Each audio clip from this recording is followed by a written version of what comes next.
当一个社会遭遇突发性死亡事件，人们的反应肯定是追问发生了什么，谁在场，有没有监控，法医怎么说。这就是知情权，最基本的人权。而于朦胧事件再一次把这个残酷的现实撕开，大家拼命转发追问，却始终一无所获。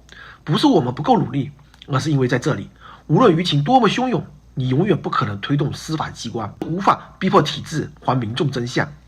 那么如果同样的事件发生在文明国家，结局则完全不同。台湾2014年顶新劣质有案，财团企图压制食品安全危机，但新闻记者与网络社群追踪，让高层被法治制裁。美国2014年密西根州弗林特铅水管危机，地方政府多年隐瞒自来水铅超标，最终也是被媒体与公众的压力揭穿。这些案例证明，当监管机制健全，公民有言论的空间，真相最终会浮现。而我们也曾经有过这样的曙光。胡温时代互联网带来的进步，2007年华南虎照片造假案，网民合力对比，拆穿官方谎言。2008年三鹿奶粉事件，在奥运宣传氛围下，仍有记者冒险调查，把毒奶粉真相推到台面。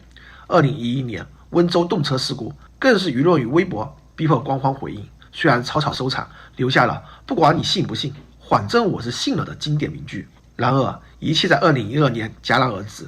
习近平上台后，媒体被彻底阉割，网络舆论全面收编。此后10多年，没有任何重大事件能够靠媒体或网民推动真相。相反，真相则停留在通报里，质疑成了谣言，提出问题的人永远被消失。但我们必须看清，这不是一个人的错，而是整个体制的恶。胡温时代之所以能看到一点光，是因为领导人偶尔能展现出改革倾向，这让人们短暂的觉得自己能像人一样活着，甚至会相信未来或许还有走向光明。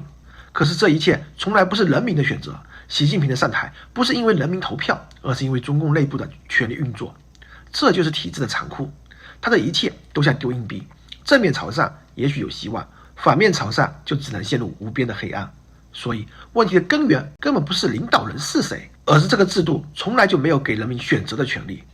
当体制把10几亿人民的命运交给权斗与黑箱，这才是最危险的地方。今天是于朦胧，可明天的你是否比他更有影响力？我们不能再让命运被他们摆布，我们要夺回选择权，夺回知情权，夺回人权。我们要用自己的选择去选择一场属于人民的暴风雪。我们要像文明国家的人一样昂首做人，而不是在这个制度下被当作牲口任人宰割。我是海力布，如果你也不愿意再把命运交给这样的体制，如果你也不愿再接受活不成人只能当牲口的屈辱，欢迎点赞订阅本频道，加入暴风雪行动。您将是我们第167位伙伴，让我们一起披上白衣，逆风而行。